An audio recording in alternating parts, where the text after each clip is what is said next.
I have yet to give a speech or have a meeting where somebody doesn't ask me the millennial question. What's the millennial question? Apparently, millennials as a generation, which is a group of people who were born approximately 1984 and after, are tough to manage. And they're accused of being entitled and narcissistic, self-interested, unfocused, lazy. But entitled is the big one.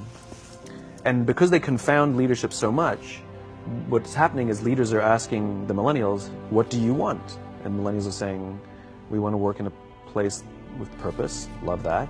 We want to make an impact, you know, whatever that means. We want free food and beanbags.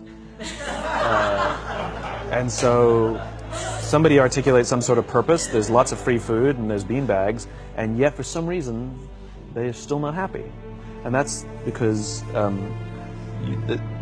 they're missing, there's a missing piece. What I've learned is that I can break it down into 4 pieces, right? There are four things, 4 characteristics. One is parenting, the other one is technology, the third is impatience, and the fourth is environment. The generation that we call the millennials, too many of them grew up subject to, not my words, failed parenting strategies. Where, for example, they were told that they were special all the time. They were told that they could have anything they want in life, just because they want it.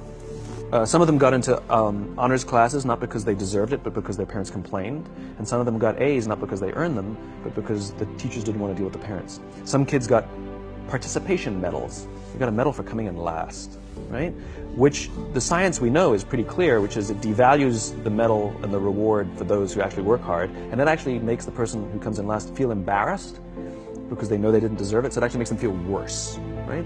So you take this group of people, and they graduate school, and they get a job, and they're thrust into the real world, and in an instant, they find out they're not special, their moms can't get them a promotion, that you get nothing for coming in last, and by the way, you can't just have it because you want it.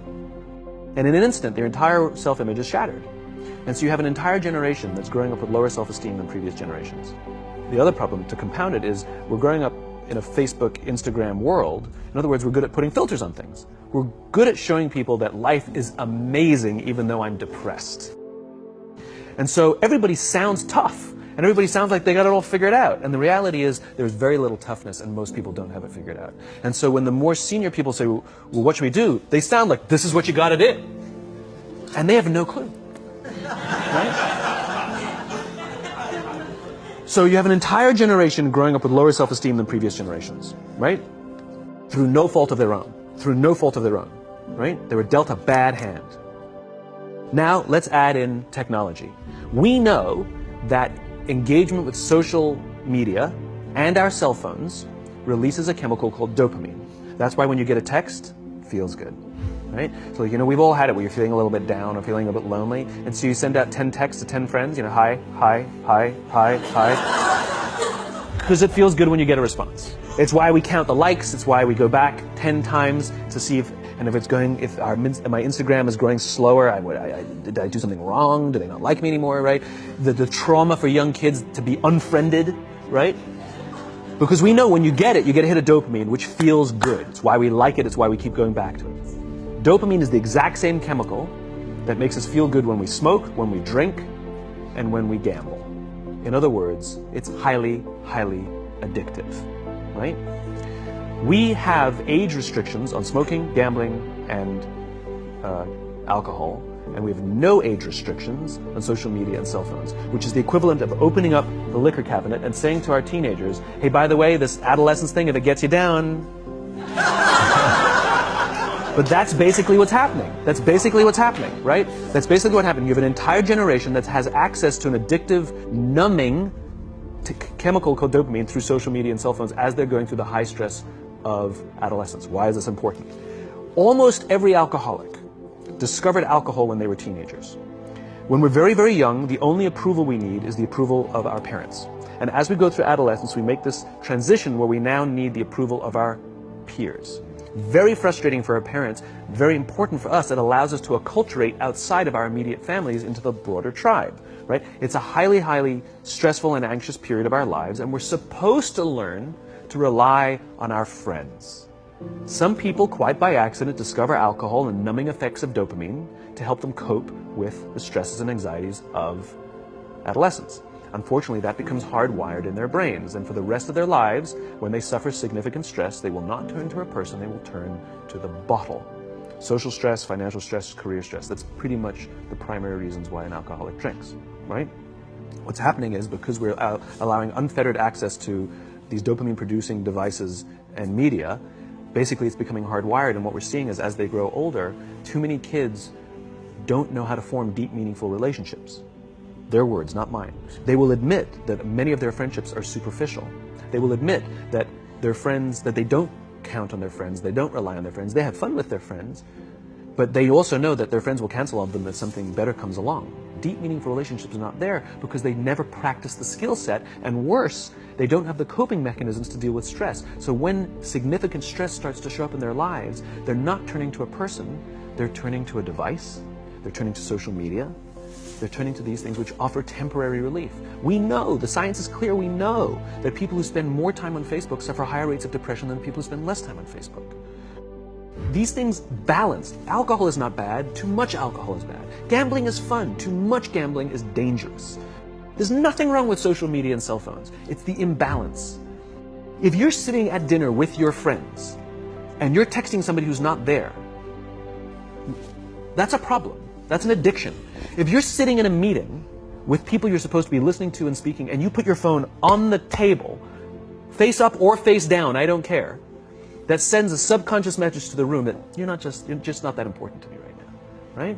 That's what happens. And the fact that you cannot put it away is because you are addicted, right? If you wake up and you check your phone before you say good morning to your girlfriend, boyfriend, or spouse, you have an addiction. And like all addiction, in time, it'll destroy relationships, it'll cost time, and it'll cost money, and it'll make your life worse. So you have a generation growing up with lower self-esteem that doesn't have the coping mechanisms to deal with stress. Now you add in the sense of impatience. They've grown up in a world of instant gratification. You want to buy something, you go on Amazon, it arrives the next day. You want to watch a movie? Log on and watch a movie. You don't check movie times. You want to watch a TV show? Binge. You don't even have to wait week to week to week, right? I know people who skip seasons just so they can binge at the end of the season, right? Instant gratification. You want to go on a date?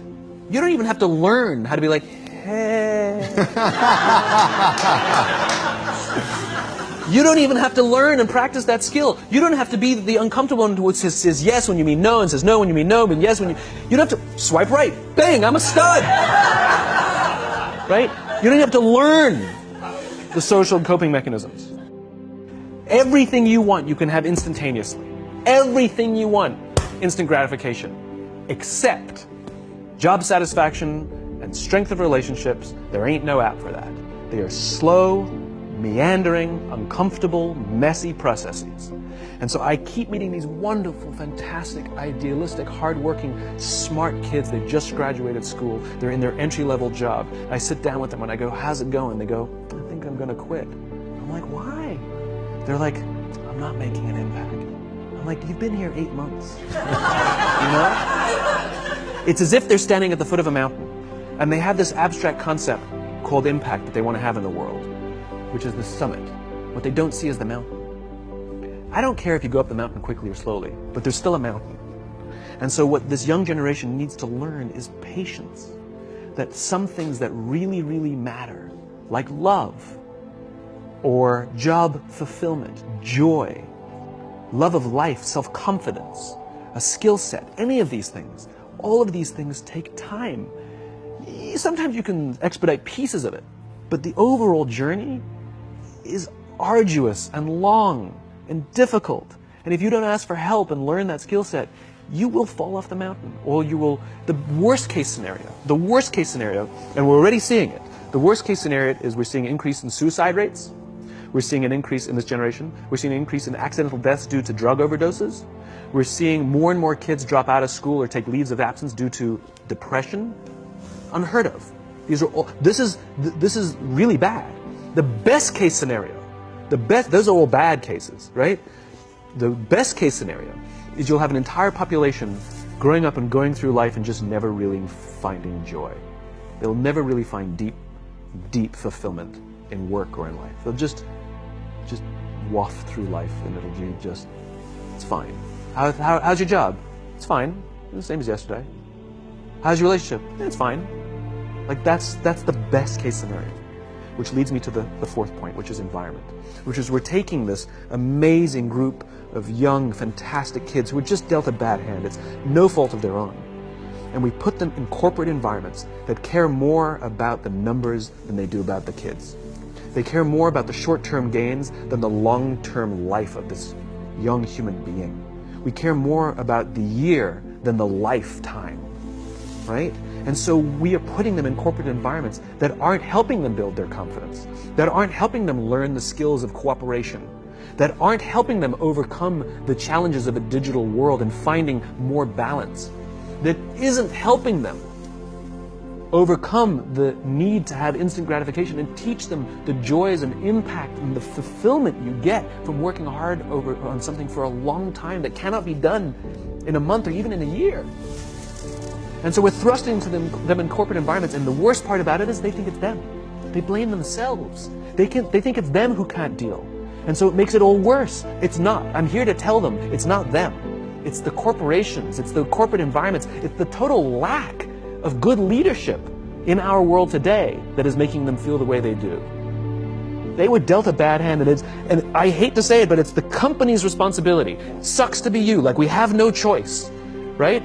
This is what we got, and I wish that society and their parents did a better job. They didn't. So we're getting them in our companies, and we now have to pick up the slack. We have to work extra hard to figure out the ways that we build their confidence. We have to work extra hard to find ways to teach them the social skills that they're missing out on. There should be no cell phones in conference rooms. None. Zero.